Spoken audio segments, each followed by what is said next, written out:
Nishiya Jale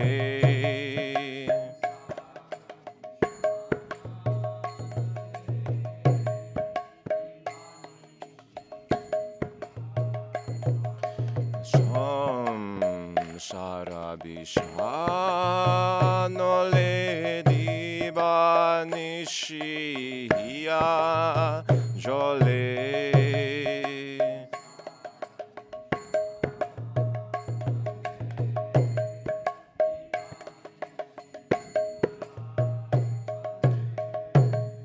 Juraiti na koinu pai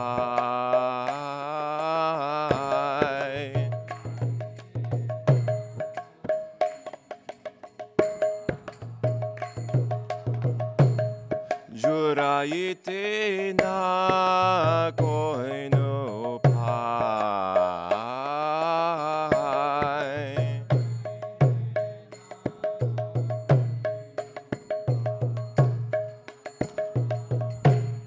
Brajendra Nandana Je Shatshishuta Hoilo She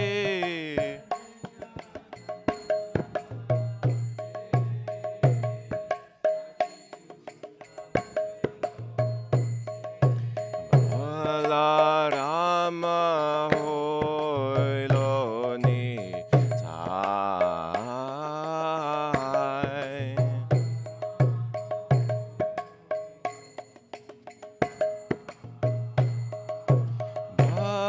Balarama Hoilo Ni Tai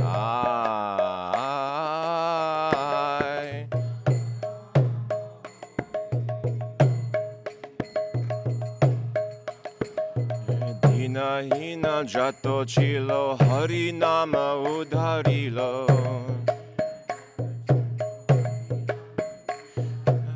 Dhar shaki jaghai madhai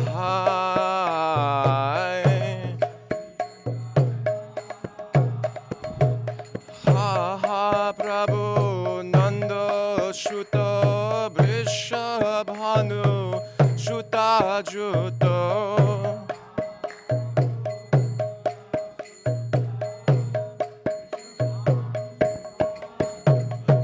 Ha Prabhu Nanda Shuta Jushabhanu Shuta Juta Karuna Karo He Bharo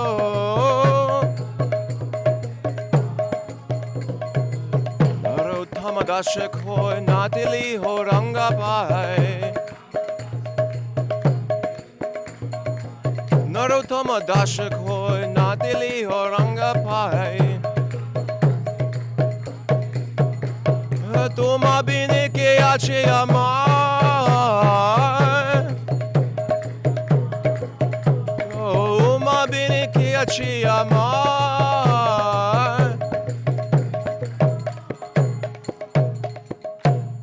Jai Om Vishnu Pad Paramahamsa Parivati Jaya Ashwata Shrimad His Divine Grace A.C. Bhaktivedanta Swami Srila Prabhupada Ki Jai Jai Om Vishnu Pad Paramahamsa Parivati Jaya Ashwata Shrimad His Divine Grace Srila Bhakti Siddhanta Saraswati Thakur Goswami Srila Prabhupada Ki Jai Ananta Koti Vaishnava Vrinda Ki Jai Srimad Bhagavatam Ki Jai All glories to the Summa Devotees Hare Krishna All glories to the Summa Devotees Hare Krishna All glories to the Summa Devotees Hare Krishna All glories to Sri Guru and Sri Gauranga All glories to Srila Prabhupada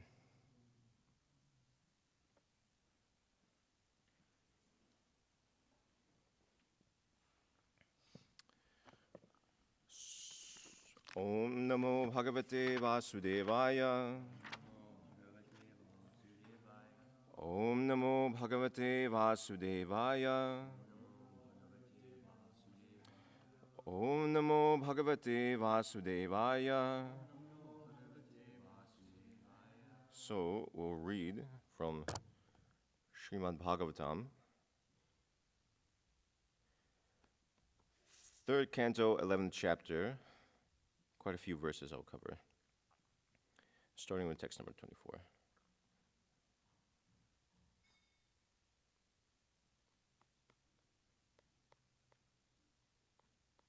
Who did 24 yesterday? He covered it? Okay, 25, sorry. So, sorry, English, so. I guess we'll recite this one, and then I'll just go and give commentary at the verses as we're going. Manu, I'll make it bigger.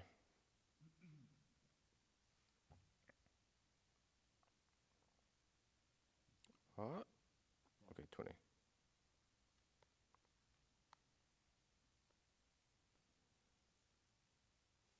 Is it okay? Unfortunately, the sides are clipped off for some reason. Antareshu manavaha tat vamshyaha rishiyaha suraha bhavanti cha eva yugapat sura ishaha cha anu ye cha tan manvantareshu manavas tadvamshya rishya suraha bhavanti chaiva yugapat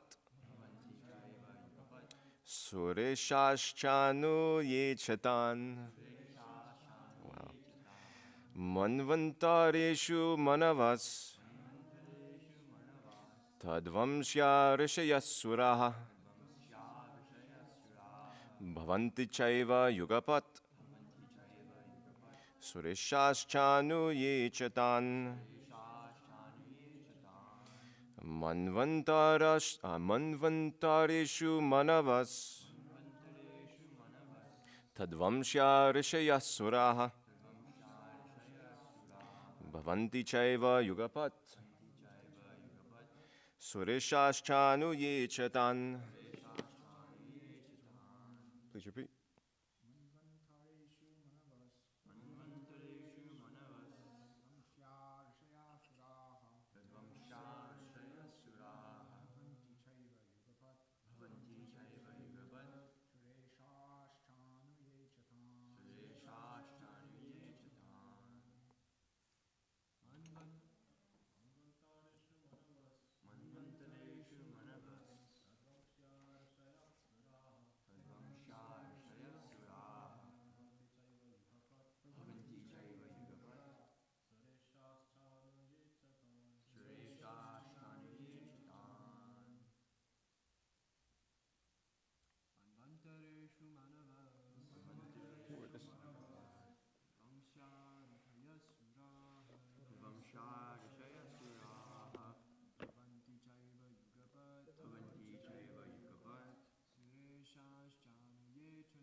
Mataji's.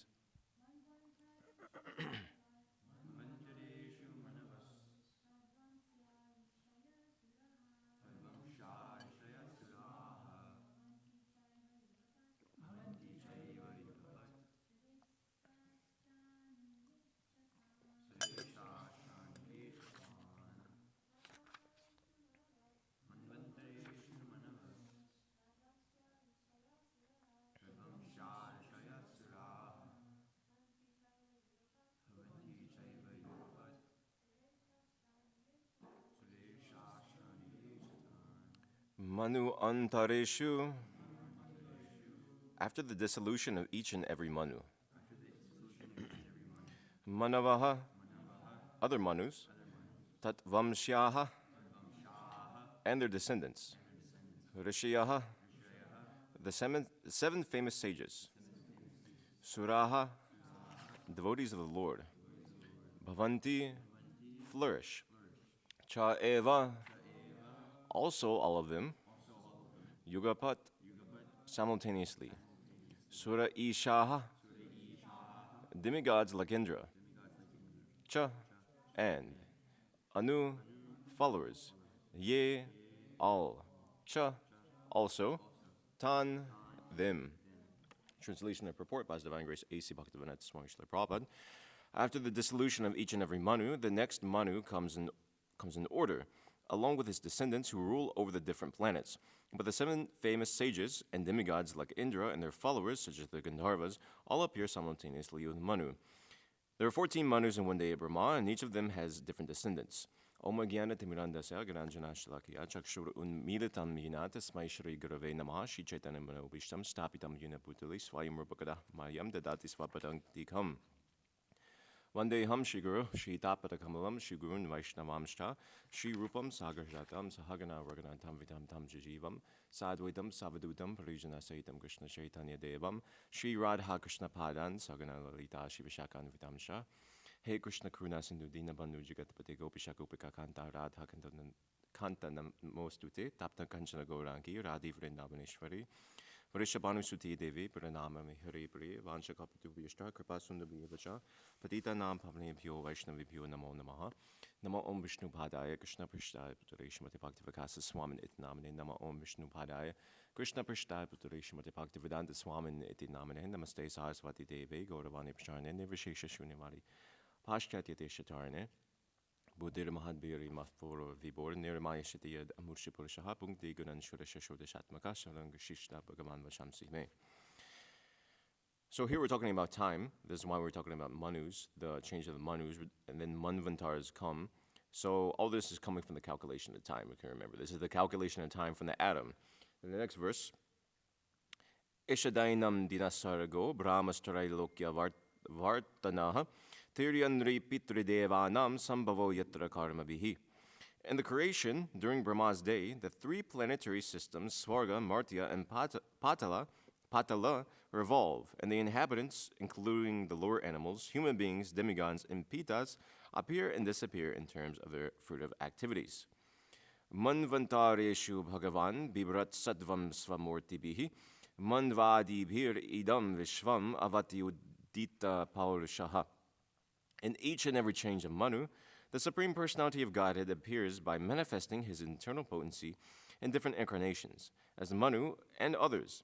Thus he maintains the universe by his discovered power. So the Lord appears in each and every, this Manvantare Shu means in each Manvantar the Lord appears himself. How does he appear? Svamurti Bihi, by his own forms. Himself, he comes as different incarnation or avatars like that. Personally, even personally in the sense as being Krishna himself comes occasionally. And also, here, where is it? Manvadibhir. Manvadibhi, also as Manu himself. There's Manu himself are also counted here amongst the incarnations of Krishna in some form. Empowered incarnations. So by this, he maintains the universe. By his discovered power, Udita Paurushaha, by his divine potencies. Srila Vishwanath Chakravarti Thakur, he translates this Udita Paurushaha, he explains that it means him coming, Lord Krishna comes in a human-like form, giving a different translation.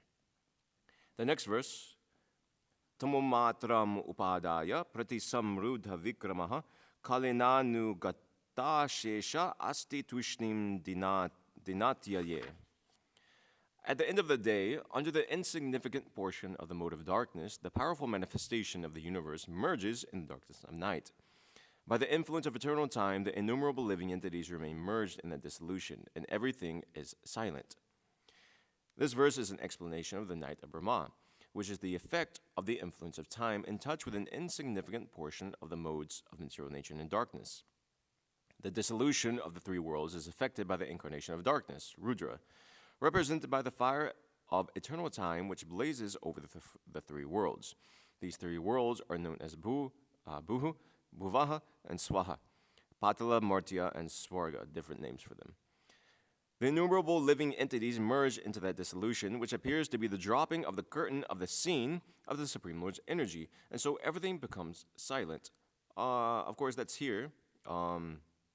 This is just at the end of Brahma's day. So, although it's speaking like this, the upper planetary systems are not annihilated. They remain at the end of Brahma's day. At the end of Brahma's life, they're annihilated along with everything else. So some things become silent, but other things don't. Brahma creates at the beginning of his next day, as we've heard about in other classes. Next verse. Tamevan apidhiyante lokabhura adiyastrayaha nishayam anuvrittayam nirmukta shashi bhaskaram. When the night of Brahma ensues, all the three worlds are out of sight, and the sun and the moon are without glare, just as in the due course of an ordinary night.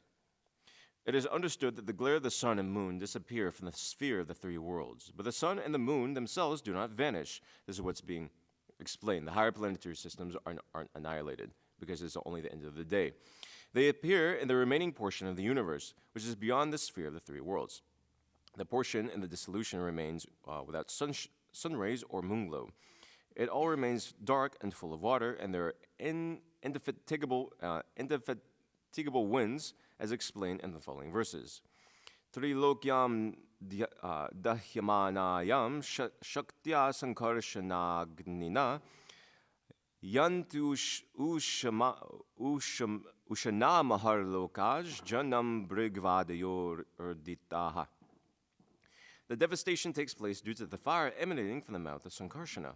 And thus the great sages like Bhrigu and other inhabitants of Maharloka transport themselves to Janaloka, being distressed by the warmth of the blazing fire which rages through the three worlds below. This is a description of the annihilation of the universe, maybe for the first time in the Bhagavatam. We've heard about this in previous classes, how Sankarsana, he destroys things through by becoming angry and then by burning up the whole universe. Then, Tavat Tri Bhuvanam Sadyaha Kalpantai Dita Sindavaha Plavayantu Utkatatopa Chandvataritor Mayaha. At the beginning of the devastation, all the seas overflow, and hurricane winds blow very violently. Thus the waves of the sea become ferocious, and in no time at all the three worlds are full of water. It is said that the blazing fire from the mouth of Sankarsana rages for 100 years of the demigods, or 36,000 human years. Then for another 36,000 years, there are torrents of rain, accompanied by violent winds and waves, and the seas and oceans overflow. These reactions of 72,000 years are the beginning of the partial devastation of the three worlds. People forget all these devastations of the worlds and think themselves happy in the material progress of civilization. This is called Maya, or that which is not. Two or three more verses I'll cover, and I'll speak. Antasatasmin salila asti nantasano harihi yoga nidra nimilaksha stuyamano janalayehi. The Supreme Lord, the personality of Godhead, lies down in the water on the seat of Ananta, with his eyes closed, and the inhabitants of the Janaloka planets offer their glorious prayers unto the Lord with folded hands. We should not understand the sleeping condition of the Lord to be the same as our sleep. Here the word yoga nidra is specifically mentioned, which indicates that the Lord's sleeping condition is also a manifestation of his eternal potency. Whenever the word yoga is used, it should be understood to refer to that which is transcendental. In the transcendental stage, all activities are always present, and they are always glorified by the prayers of the great sages like Bhrigu. Vishwanath Chakravarti Thakur, he explains here, and Srila Prabhupada is translating sort of in that way. The word yoga is being used here. Yoga can mean different things. Can mean linking, as Prabhupada is given in the Bhagavad Gita. Here he says transcendental, because here it's referring to Krishna's fifth energy, which is called yoga, Yoga Shakti. It's a transcendental potency, one among the 16 Shaktis that the Lord has. Next verse. Evam vidhera horatre kal agatyo palakshitahi apakshitam evasyapi paramayur vayashatam. Thus, the process of the exhaustion of the duration of life exists for every one of the living beings, including the Lord of Brahma, whose life endures only for 100 years. in terms of the times and the different planets. Every living being lives for 100 years in terms of the times and different planets for different entities. These 100 years of life are not equal in every case. The longest duration of 100 years belongs to Brahma, but although the life of Brahma is very long, it expires in due course of time. Brahma is also afraid of his death, and thus he performs devotional service to the Lord just to release himself from the clutches of the illusory energy. Animals, of course, have no sense of responsibility, but even human beings who have developed the sense of responsibility while away their valuable time without engaging in devotional service to the Lord. They live merrily, unafraid of impending death. This is the madness of human society. The madman has no responsibility in life. Similarly, a human being who does not develop a sense of responsibility before he dies is no better than the madman who tries to enjoy material life very happily without concern for the future. It is necessary that every human being be responsible in preparing himself for the next life, even if he has a duration of life like that of Brahma, the greatest of all living creatures within the universe. So, why aren't we talking about this? How would this very large discussion on time? Srila Vishwanath Chakravarti Thakur explains that the time is being discussed here because of this point, because human beings waste their life. And they should understand that even Brahma, who is in the highest planetary system, even he is afraid of time. Even he has to die. So every living entity is explained in this verse here. The universe is eventually destroyed, as Prabhupada makes the point before, and people forget all this. This is called Maya, that which is not. We've been in innumerable universes. Every living entity has been traveling through so many different universes, and we've seen these universes created and destroyed over and over again. But we forget them, as Krishna says in Gita to Arjuna. But even within this universe which is going on, we've also had so many other bodies, and we forget them. And when the living entity wastes his life in different species of life, chasing after meaningless things. Phantasmagoria, Srila Prabhupada would use this little archaic word. It means something like that which is seen similar to the events of a dream. So just like we have dreams and we act within those dreams, and we have ideas and conceptions and things we want to do and goals within the dreams, but if we chase after those things, there is a phrase, chasing after a dream or something like that in English, it's meaningless. It's not, of course that's used a little differently, but there's no tangibility to a dream. It looks like it's tangible, but it's not. So similarly, living entities, the conditioned soul, we search and chase, we both search for and chase after, we search for meaningless things, and then when we become fixated on something that's meaningless, we chase after that meaningless thing, only to never really get it. Or even if we get it for some time, but we can't hang on to it, nor does it satisfy us. So we sung this song, therefore, by Narottam Das Thakur, this Hari Hari Bifale, that I've spent my life uselessly chasing after, not worshiping Radha and Krishna, and chasing after Bish, that which is poison. I've knowingly drunk poison, he writes. So, we do this, unfortunately. Srila Prabhupada writes here in this purport that animals, of course, have no sense of responsibility, but even human beings who have developed a sense of responsibility while away their valuable time without engaging in devotional service to the Lord. So this world is meant for wasting one's time. It's just like amusement parks are meant for entertainment. They're meant for wasting one's time, effectively. In Indian languages, they have the word for entertainment is, just like in Sanskrit, we have this verse, Loka Ranjanam, I forget how that starts, for entertainment of the people in general. So in Indian languages, they use the word Manoranjanam, for the pleasure of the mind. Entertainment is for the pleasure of the mind. They have words like that. It's very interesting. So we just satisfy our mind, basically. We go through different species of life trying to satisfy the whims and desires of the mind, and it never actually becomes satisfied.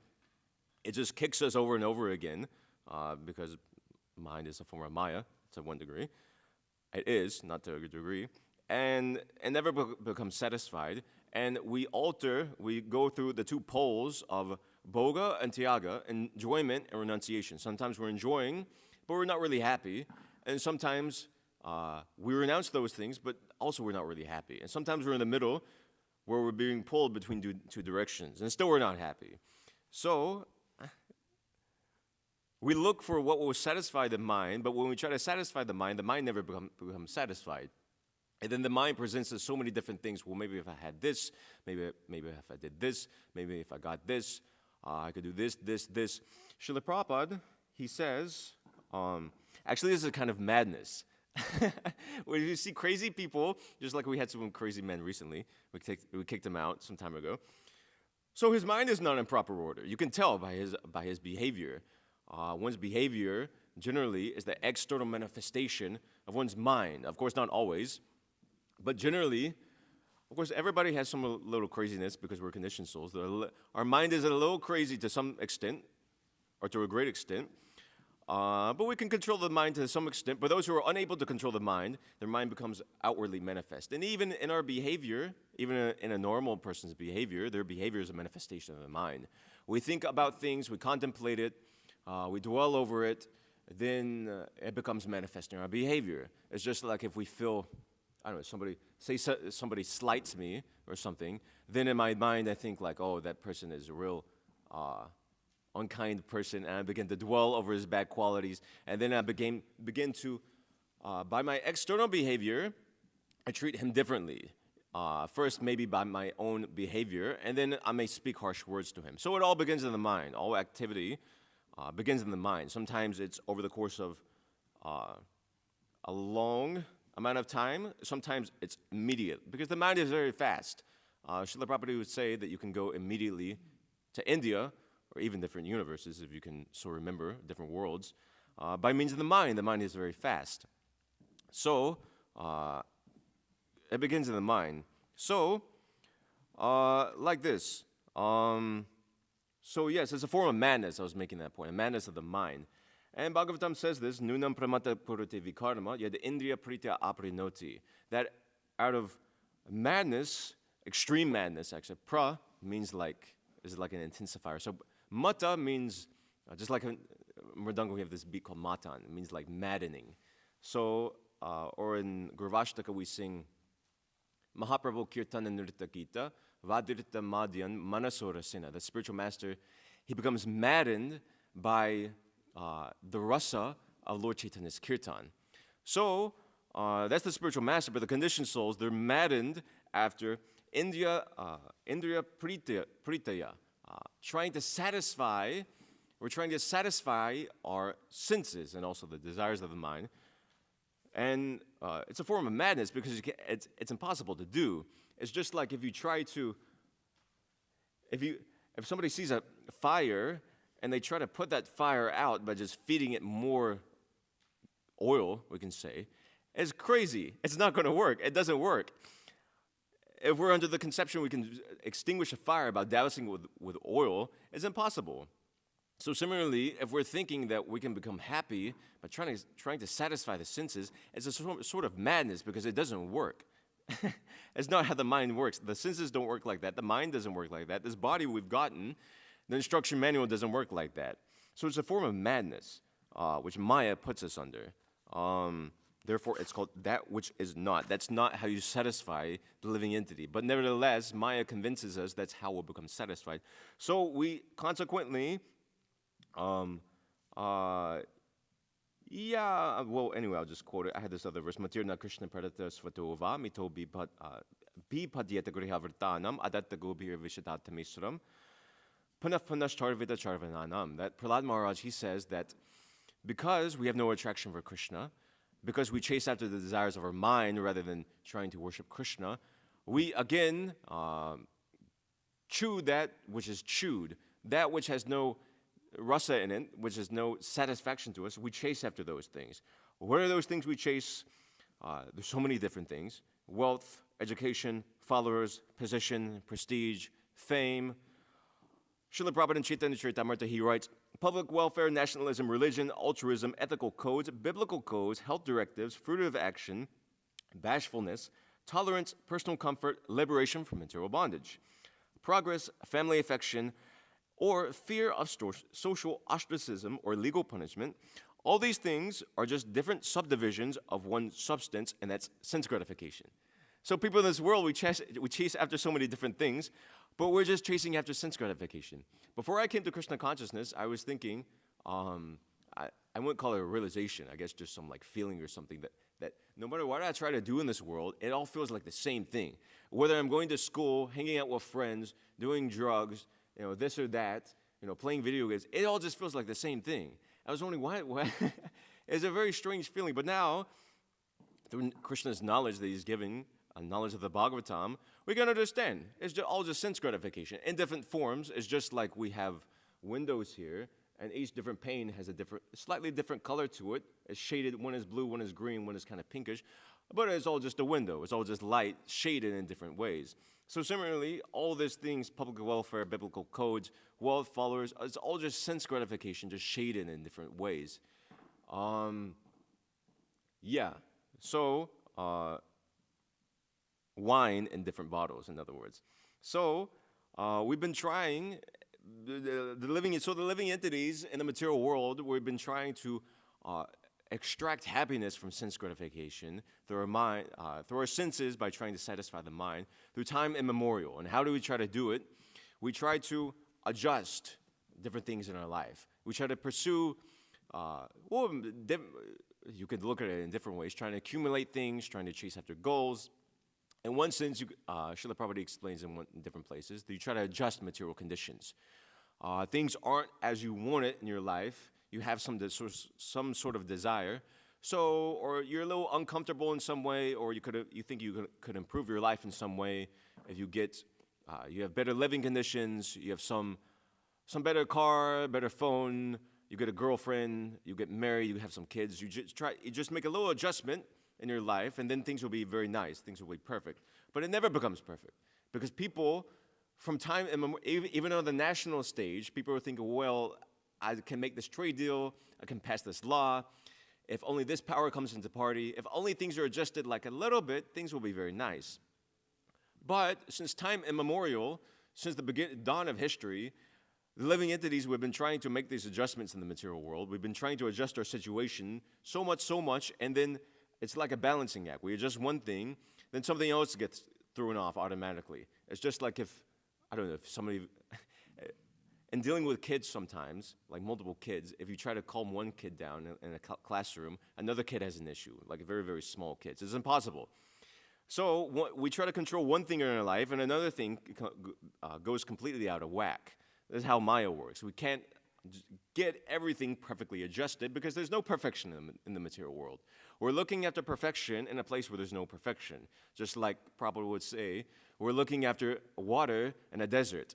And the best we can find, maybe you'll find, if one is lucky, he'll find an oasis, and that oasis is Krishna consciousness. Different times in Buddhist mission, you find Srila Prabhupada likening his temples to oases. So, that's very rare for somebody to come across Krishna consciousness. But in general, people are wasting their time. They're pursuing these things, trying to adjust their situation, and it's just not working.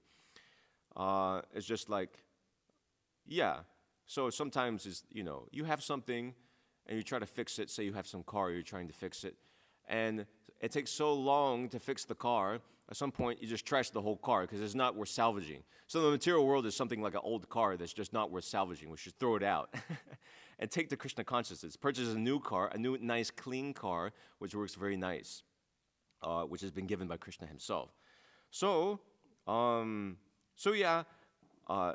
From time immemorial, we've been trying to adjust things in this material world, but nobody has been able to do it. Not us, not emperors in the past, not even the demigods, not even Lord Brahma. Even Lord Brahma, he has problems in this world. Things don't go according to his plan. Even he has problems. He's trying to adjust. He's the creator of the world. He made the world. He knows how it works. And he's trying to adjust the world to function in such a way. But even then, he's not able to do so. The world doesn't work even as Lord Brahma wants it to work. We see somewhere, I think in the third canto, maybe we read it, when Lord Brahma, he creates the false ego, he doesn't want to do it because that false ego bewilders the living entities. But the Lord Brahma is his duty to do so. So he doesn't want the false ego there, bewildering living entities, but it has to be there because that's the nature of the world, that's his duty. So even Lord Brahma is satisfied. And then here we're hearing ever living entity lives a duration of life only for 100 years, if one is lucky. It decreases now. So everybody has their own, as explained here in this verse, every one of the living entities, in terms of the times of the different planets. So Lord Brahma is living 100 years. We've heard about this. So his 100 years differs from our 100 years, differs from a fly's 100 years, differs from a bacteria or amoeba's 100 years. Just like we have these flies in the Prasad Hall. They populate the Prasad Hall every single day, and at the end of every day, there's dozens of flies for whatever reason, their time is up, they just die. So their span of life is something like a couple of days or something like that. I think 21 days. A fruit fly, it lives like within the span of like a day or two, something like that. Those tiny little flies, not like the bananas and stuff. So for them, that's something like their 100 years. Or maybe it's 75 years because they're living in the age of Kali. So, but everybody has their span of life. To the fruit fly or the flies who are being annihilated in the Prasad Hall, it seems like a very long time. They're born. Sometimes you see these baby flies. They grow up. They get some independence, I guess. They go through the 6 material changes. They grow up. They produce some byproducts. They have sexual relations with the opposite sex. They produce baby flies. And then they grow old, and then eventually they leave their body. To them, it must seem like a very long time. But it's very small. It's a very short amount of time to us. So similarly, we're living, but it seems like a very insignificant amount of time. What to speak of the demigods, even some trees have been living much, much longer than any of us. Thousands of years, some trees live up to. Even tortoises, they can live hundreds and hundreds of years. I think around 200 years, something like that. And there's no problem for them. So that 100 years is relative to every living entity. But the living entity, we experience it differently, including Lord Brahma. And during this 100 years, what goes on, we try to chase after these sense objects. We're unsatisfied. And the whole time, we're scared. We're living out of fear. You can pull up Bhagavatam 3:9-18, which we read some time ago. This is Lord Brahma's prayers. I will say the Sanskrit. Yasmad bibhemiyaham api dviparardhadishnam adyasita sakala loka namaskritam yat tepe tapo bahusavo varurut samanas tasmai namo bhagavate dhimakaya dhobhyam. Lord Brahma, he says, your lordship, praying to Mahavishnu, we covered earlier, I offer my respectful obeisances unto you, who are indefatigable time, and the enjoyer of all sacrifices. Although I am situated in an abode which will continue to exist for a time duration of 2 prarthas, we're talking about time in this chapter, and although I am the leader of all other planets in the universe, and although I've undergone many, many years of penance for self-realization, still I offer my respects unto you. Why does he do so? Out of fear for time. Even Lord Brahma, he is, here, I think I noted it down. Yeah, Srila Vishwanath Chakravarti Thakur, he explains that even Brahma, out of fear of time, why is he worshiping the Lord? Well, in one sense, he's a devotee. In another sense, because he's scared of time. So Lord Brahma, fearing time, he gives up objects of material sense gratification and constantly worships the Lord. On the other hand, paradoxically, human beings who live only short lives, who can't really even enjoy that much, human beings very intensely desire to enjoy objects of material sense gratification. They're attached to them, and they don't worship the Lord. Therefore, they must make progress in bhakti and detachment. Therefore, we're talking about time here. The purpose of this narration of time is to inculcate a sense of renunciation in human beings. It's necessary to describe the nature of time. Vishnavana describes here. So, so we labor for useless things in this world, even after coming to devotional service, because we're not pure. Still, we continue to labor after useless things to greater or lesser degree. We waste time laboring after useless things. People in this world, they waste their whole life not worshiping Radha and Krishna. And at the end of it, we'll hear later in this 3rd canto, they're regretful at the end of their life. They're surrounded by their relatives who really only care about their inheritance that's going to come from once we've left our body, once we've died. They're elsewhere in the Bhagavatam, they're likened to jackals, and what is that? And then other relatives are likened to bloodsuckers, which drain the life force of one's vitality. So at the end of life, we see people dying in regret, having wasted their life. Even karmis, many people will express regret at the end of their life, having not done this or that, because they've wasted their time. They acknowledge they've wasted their time in this life. Even devotees, like I was speaking, we can waste our time in useless things. Life is meant for Krishna service. Life is meant for worshiping Radha Krishna.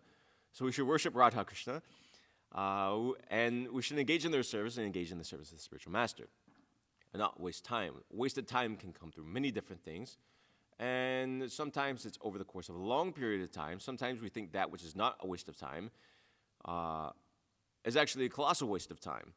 Srila Prabhupada, of course, this is not to be taken literally because he's an acharya, but he said, I wasted, what is that? I think he said something along the lines, I wasted 14 years in Vrindavan, for instance. So he had considered he had wasted time rather than taking up the preaching mission. Of course, that's his transcendental emotion. We waste time in different ways. How do we waste time? Atyahara priyasya sha prajalpo niyamagraha. Then what else? Janasangashta cha. And then what happens? Shadbir bhaktir vinashyati. These 6 items we waste time in, and they not only do they waste our time, they destroy our devotional service. So it's a lose-lose situation. Neither do we have a good use of time, nor do we make progress in Krishna consciousness. On the other hand, and we try to make adjustments like this to the same thing that karmis do. Sometimes we also try to adjust our life. Of course, it's not that we're just callous to adjusting material conditions. It's not that we're sitting in the hot sun. It's not that we don't leave the hot sun and to avoid being sunburned or something like that. So where devotees are practical and they take care of themselves and they live in this world because we have to live in this world, even to the extent of working a job, maintaining a family, etc. There's scope for that. But on the other hand, sometimes too we get a little too wrapped up in things and try to adjust things. We get caught up in the karmic mentality of trying to adjust things in our lives so they're perfect. But that perfection never comes about. It doesn't come about for the karmis, and definitely Krishna is not going to give it to us because otherwise we'll want to remain in the material world. On the other hand, Krishna actually more often than not, he makes life very difficult for devotees to inculcate a sense of renunciation. Of course, not always, but it's explained in the Bhagavatam. So, on the other hand, how can we adjust things perfectly? Srila Prabhupada explains the purport to this nectar instruction that when human society gives up these elementary faults enumerated by Srila Rupa Goswami, beginning Atyahara, etc., then all enmity will cease between man and animals, capitalists and communists, and so forth. So that's pretty good. All misgivings in society will be, and also between devotees, you can also take it like that. So, how to repair devotee relationships with the key to devotee relationships. One thing is giving up these things. Atyahara priyasya prajalpaha is a pretty big thing in helping one's devotee relationships, both in terms of between one devotee and another, not speaking nonsense, but also for devotees, you could say, a third devotee, not speaking bad or blaspheming others, needlessly so. Of course, there's scope for correction, but just speaking for the sake of speaking badly about another devotee is useless. It's a waste of time. It hurts the relationships, and then it just creates a very unpalatable atmosphere. Radha Krishnaism, we're knowingly drinking poison. We know it's bad, to blaspheme, the back talk about devotees. But we do it anyways, knowingly drinking poison and not worshiping Radha and Krishna. What else is there? So many things are there. How to waste time. There's so many things we can waste time in, actually. Sometimes it's almost difficult to engage in Krishna consciousness because there's so many things we can waste time in. Atyahara, eating too much or collecting too much. That's one thing. Spending too much time taking breath. Of course, honoring prasad is transcendental. Sometimes it's possible to either take too much prasad, and that's this way we hear Srila Prabhupada say, he would explain we're supposed to minimize eating, minimize sleeping. So eating too much means you spend more time eating rather than chanting, hearing, etc. like that. Primary practice is devotional service. As well as too much sleeping, that's also there, although that's not necessarily atyahara. or collecting too much material possessions, whatever that may be. Prayasaha, I'll just scan through these really quickly because my time is running short. Over-endeavoring is a very fantastic way to waste time. What is that over-endeavor? Srila Bhaktivinoda Thakur explains there's you can divide it into two different realms of over-endeavor. Karma prayasa and jnana prayasa, trying to accumulate dry knowledge. Even that dry knowledge may be of Shastra. Of course, Shastric knowledge, we should see through the eyes of Shastra, but we should also understand what sort of Shastra, how are we applying that Shastra, not to become bookworms, and also what that Shastra is. What Shastra are we reading? Are we reading, so many different Shastras are there, and so many different rules are given in so many different Shastras, some of which aren't necessarily applicable or relevant to us. Vedic literature is unlimited. It's not necessarily that we have to read all of it, though. Our acharyas have very conveniently condensed the essence of Vedic literature into their writings, so we don't have to comb through the Vedic literatures. In this way, we can save time. Of course, we understand the essence of Vedic literature is Bhagavad Gita, Srimad Bhagavatam, and everything's condensed just like there's milk, then there's kheer, then you cook it down, and eventually you get to the stage of burfi. Burfi is very relishable. So Chaitanya Charitamrita is something like that, condensed milk or burfi, you could take it as. The condensed essence of milk. So, not that studying other shastras is necessarily a waste of time, but it can be if you take it in the wrong direction. And depends on the devotee as well. There's so many different forms of prayasa, not just studying different scriptures. Taking on that which is unfavorable for a devotional service, even it may look like a devotional project, but we may be completely unsuited for it. Of course, this is a different sort of wasting time. This is not, it can't be compared to karma priyasa, for instance, but it may be such that somebody is, within his mind, he wants to become a Sanskrit scholar and translate Sanskrit literature, but he himself has problems reading in his own native language. So, as a devotional desire, it may be valid in some way, but for that devotee is priyasa. It's not very suitable for him. So we all have our own individual natures. We should act according to that nature to some degree or another. And we should not over-endeavor and waste time in that way. It would be a waste of time for such a devotee to study Sanskrit, go through the whole thing, when he can worship Krishna more meaningfully in other ways. Then what else? The different sort of prayasas I'm skipping over. Prayasa for attaining respect, prayasa for attaining followers. These many different things I listed earlier, many different ways to over-endeavor. Prajalpa, there's many different forms of prajalpa. What are those types? Useless talks, arguments, gossip, debates, fault-finding in others, speaking falsehood, lies, blaspheming devotees, and worldly talk. So all of these things, they waste our time and they destroy our devotional service.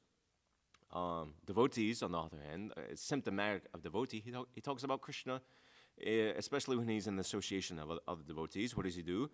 Machita madgata prana bodhyantah parasparam katayantash tamam nityam tushyanti cha ramanti cha. Devotees, when they get together, they enlighten, they hold conversations amongst themselves about Krishna and enlighten each other.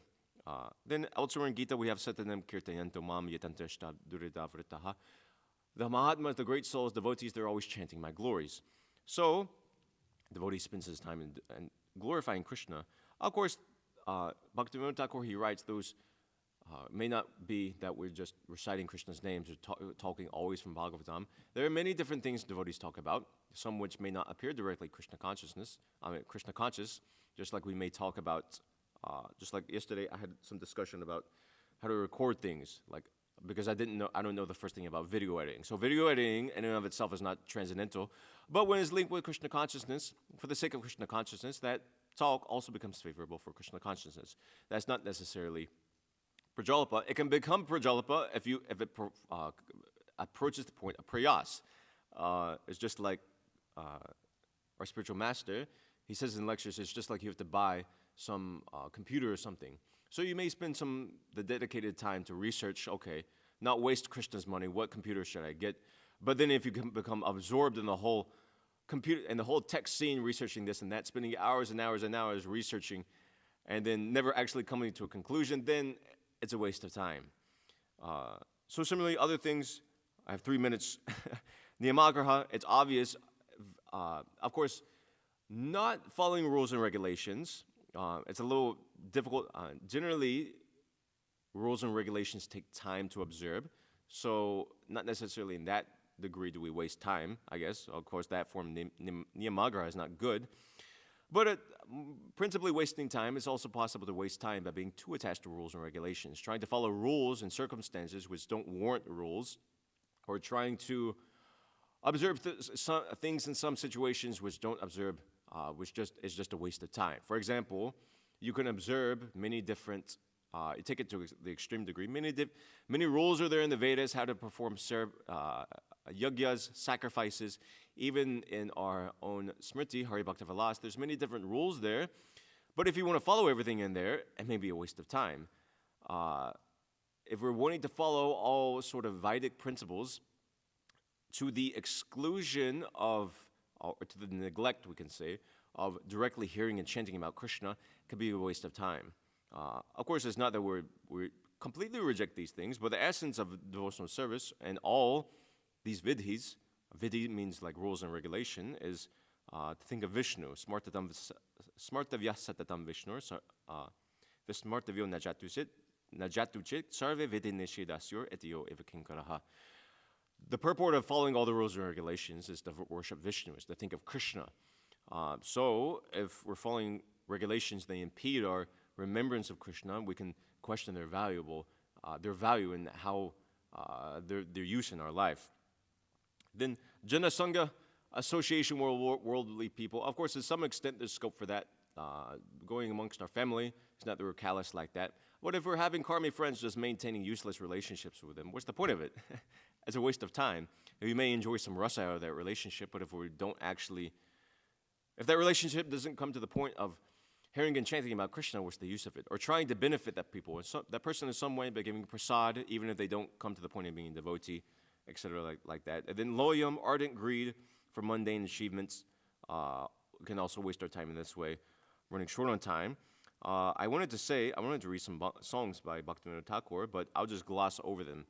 Bhaktivinoda Thakur, he explains, if you see in Sharanagati, he explains many different ways he had wasted his life, or of course he's transcendental, but different ways he felt he had wasted his life, including aspiring for mundane knowledge, maintaining his family, looking after the marriage, arranging for the marriage of his children, etc. like that. And then in his old age, he's realized, of course, that it's not that devotees neglect these things, but he had only thought in terms of this, devoid of Krishna consciousness, or at least he expresses like this. So, in his old age, he expresses regret that in one song, he says that, paralleling Narottam Das Thakur, he says that I spent my whole life just drinking poison. So we shouldn't spend our life drinking poison. We should not be like the jivas in this world who are unknowingly drinking poison or just wasting their time not worshiping Radha and Krishna. We should see that, as far as possible, we're using our time wisely in Krishna consciousness, which is the purpose of why, I think Maitreya is narrating this whole discourse of time, to inculcate a sense of renunciation in us and to bring us to the point of being aware of the use of our time. So I think I'm over. So I'll end there and take any comments or questions anybody has.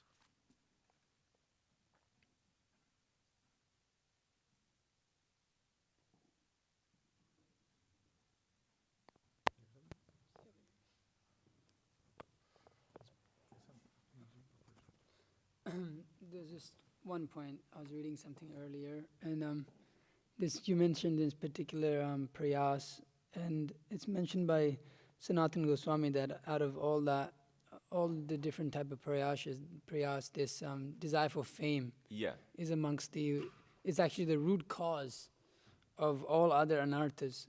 Let me see here. There's a verse from, I think, Hari Bhakti Vilas. Sorry. And then there is another thing that was, okay. So even if one can give up all material desires, the desires for fame is very difficult to give up. This desire for fame, which is compared to stool, is the root cause of all anarthas. Therefore, one should carefully avoid touching this stool-like desire for fame. And so Bhaktivinoda Thakur comments, this instruction is extremely serious. The devotee should follow this exclusive duty with special care. Which is interesting now. I came across that. I was like, you can, even if you try to overcome all your material desires, that one seems to be the source of everything else. And then there was another thing you were mentioning with Laulyam, this greed, often translated as greed for us in the Nectar of Instruction, but Bhaktivinoda Thakur translates it in 3 ways. He says there's greed, there's the desire, and then what's the other one here?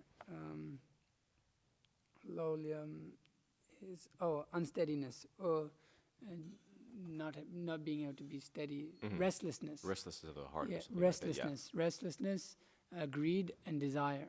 And in that restlessness, he mentioned, because you're talking about the mind, he mentions that there is the difference between material intelligence and spiritual intelligence, and he quotes the Bhagavad Gita verses and all of this, and he says that the intelligence which takes dictations from the mind, that is material intelligence, but the intelligence which takes dictations, direction from the soul, that is spiritual intelligence.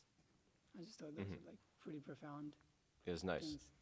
That verse by Sanatana Goswami is quoted quite a lot by our acharyas. I think it comes at the end of Hari Bhakti Vilas. It's one of the final verses, amongst other things. So even in his own work, Sanatana Goswami is emphasizing that, interestingly enough. So. Where's that from? That's from Bhakti Loka. Oh, Sri Bhakti Loka. Okay. So, I got 2 questions. So, maybe just to clarify, so it seems like time is relative where you are in the universe and also with the body that you have. Yeah. Is that that's true?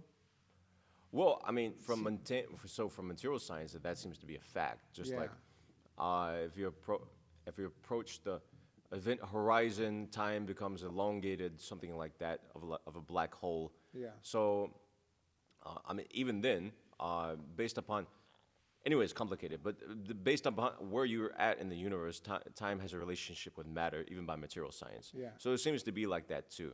So, and of course, Vedically, we understand that those in the higher living, planets, they live longer. They experience time differently than, for example, us. Yeah. So we have, that's obvious. A moment in the 10th canto, that moment of Lord Brahma was experienced very differently by those residents of Vrindavan, for instance. So. Yeah. Anyways, it's just, time is complicated. Yeah. So one question that I had was that,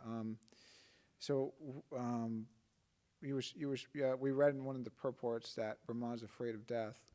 And so my question is, why is Brahma afraid of death? I mean, he's the most intelligent living being in the universe. He has all the mystic powers. I mean, I believe he's omniscient also.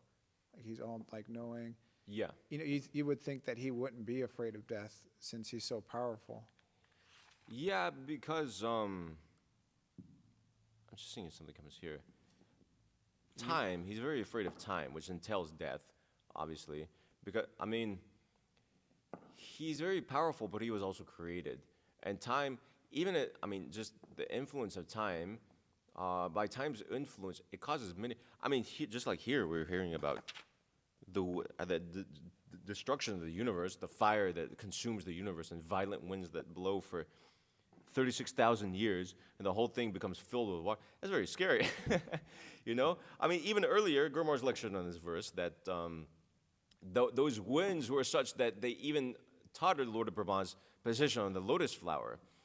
So Lord Brahma is very powerful, but there's even, material nature is more powerful than Lord Brahma, actually.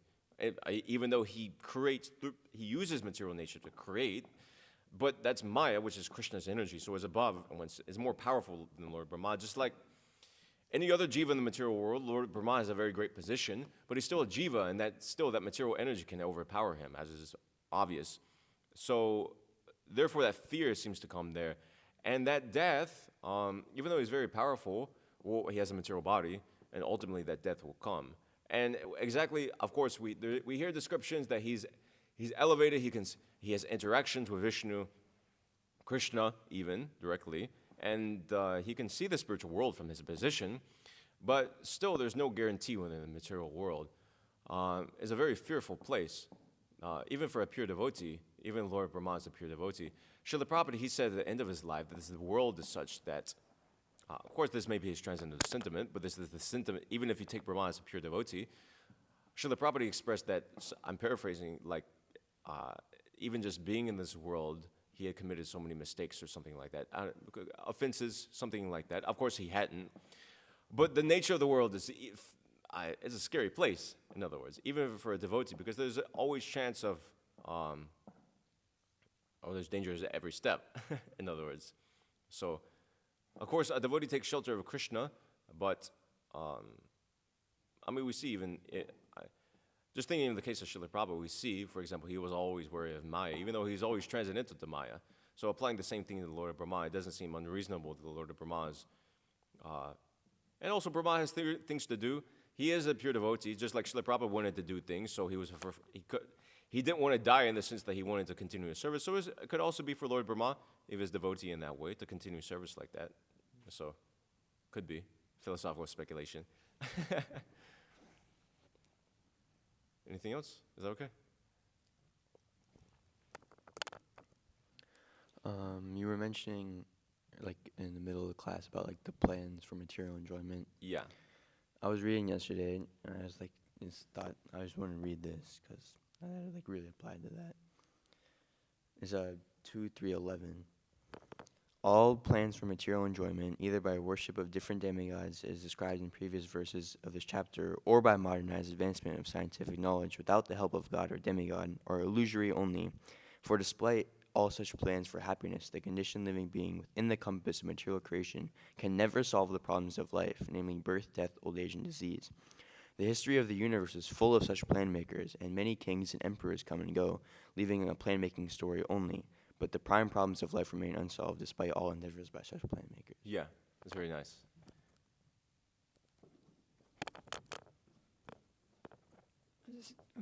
It's interesting, like you're making the point of how time is meant to scare. It's a fear factor to some extent. Yeah. But how the power of illusion is even greater than that fear, because you forget that fear of time. It's wild, because you're losing time every day, and death is coming. Even old people, but the power of the illusion of trying to enjoy in this material world, how powerful that is. That it just it rids you of all your intelligence. You can just, that desire for material enjoyment, even the greatest fear, is taken away to some extent. You just forget about it. You don't even think about it. And then when it comes, then you think, but it's like, it's just, I was thinking that's quite an amazing factor. Or you're saying, actually, there's nothing to be enjoyed, but somehow the mind convinces us, even though we're in a good situation, sometimes in Krishna consciousness, convinces us that it's not a good situation and that it should go do something else. And then, just like you're saying, Bhaktivinoda Thakur laments in so many ways. And it's interesting how we should listen to those songs and think about that a lot, constantly hear from that that this is describing my life, that I shouldn't do this. It's quite amazing. One other thing that came to my mind as you were speaking that in relation with that is that there's that prayer about Prahlad Maharaj. Prahlad Maharaj is greater than Brahma, because Brahma couldn't satisfy something, but Prahlad could. Yeah. Even Prahlad, he says, I'm feeling crushed. I'm being crushed by the wheel of time, your Kala Chakra, So even Prahlad, so what to speak of Brahma? So, you had something? You want to ask about your name and the... I was just going to say, it seems like it would seem like that devotees who come to Krishna consciousness, they probably had a more higher, healthy fear of death to be able to choose this path, because it seems like a lot of, people who, I don't know, it's kind of, it doesn't make sense. People at some point in their life just kind of stick with their philosophy and then don't go forward, even when presented with better arguments, logical presentations of spirituality and stuff. They just kind of stick where they're at. Doesn't seem like they have like a healthy desire, like a healthy fear of death, of understanding, okay, like my entire existence is like riding on like the decisions I make and like the path I choose. And they just kind of like disregard any, like, when we speak with, I don't know, Christians or something, try to encourage them. This is a higher realization, of higher knowledge of God you'll find here and like that, but they don't really care. But like for me, it was kind of like I need to explore everything because death is coming, and it's kind of like that. Like, I don't know, seems like that. Yeah, I mean, definitely, like, devotees have a much better idea of death and an attitude towards death, even not necessarily fear. We say a devotee is fearless. Of course, may not be at that stage, but even having a shastric knowledge of death in terms of what happens, I mean, we understand what happens at the time of death. It's a change of body. The gross material body is annihilated in the sense that we leave it, and the subtle body, we continue on in the subtle body. If we have karma, we go to another body like that. But for a devotee, well, even the specific process is there. We've been worshiping Krishna throughout our life. Then we're transferred into onto a planet where Lord Krishna is personally present. We take birth there to become trained. So we have perfect knowledge of the process, exactly. And we can see it, too. It's not that, I mean, to some degree, we can see devotees leave their body, and it's like, when you see a devotee leave his body, a devotee leaving their body, it's completely unlike a materialist leaving their body, who would leave their body in a completely disturbed state. So you can see, too. So definitely, devotees have a much better feeling and attitude and understanding of death. And even other people of other religions, you're mentioning Christians, they have some idea that Jesus will save them at the time of death. But what will happen at the time of death? What does death look like? What's going to happen?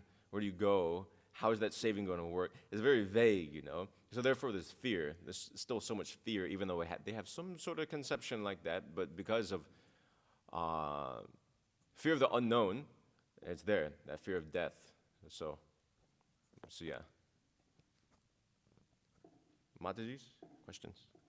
Yes, there's one.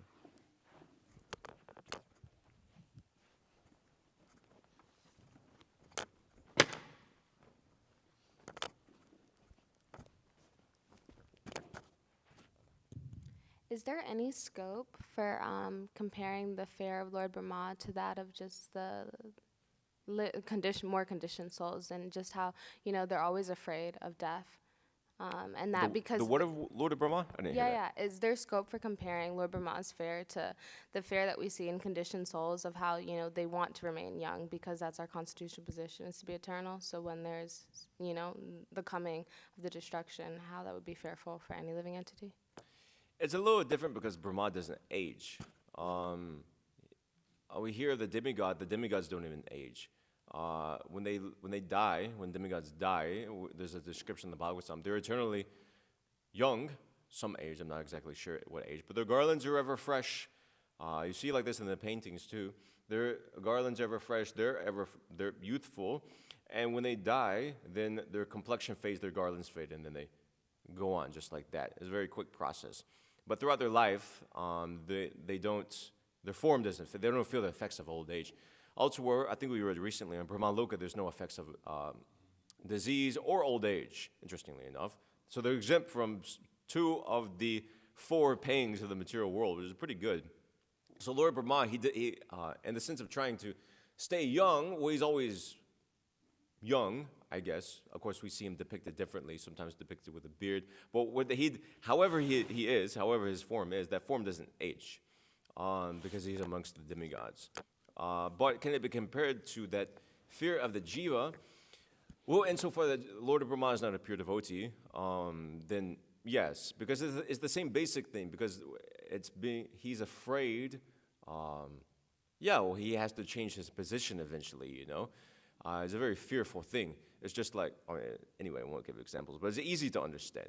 Just like we have that fear of death because we don't know what will happen. We don't know what our destination will be. And we could lose complete control. We're accustomed to being in control to one sense or another. Where to speak of Lord Brahma, he has like highest control. But still, he's subject to death, which takes away all of his powers, his body, his memory, his intelligence, everything. It's a very fearful thing. So in the same basic form that fears, it's just like animals. Srila Prabhupada would explain that animals, they have the same sex desires there. They experience the same pleasure from sex. They have the same sex desires as a human being. Maybe slightly different tinged, but it's the same basic sex desire in one body or another. So that same fear of death is the same fear of death in one body or another. So that's my understanding of it. Yeah, all the demigods are afraid of death. Yeah. What is that? Yeah, everybody in the material world, unless one's a pure devotee. You can't be a bhai unless you're a pure devotee. You can't be fearless. And fearlessness is bestowed by Krishna specifically, that's mentioned. So yeah, unless one takes the devotional service, it's impossible. Lord Prabhupada can be fearless if he's a devotee. Even a dog can be fearless if he's a devotee, if he's a pure devotee. Krishna grants that, but otherwise everybody has that same fear of death. Just like everybody has a desire for sex, but unless Krishna benedicts you and takes that sex desire away, it's just one of those things we take on in the material world that we live with. So, okay? Srimad Bhagavatam ki jai, Srila Prabhupada ki jai.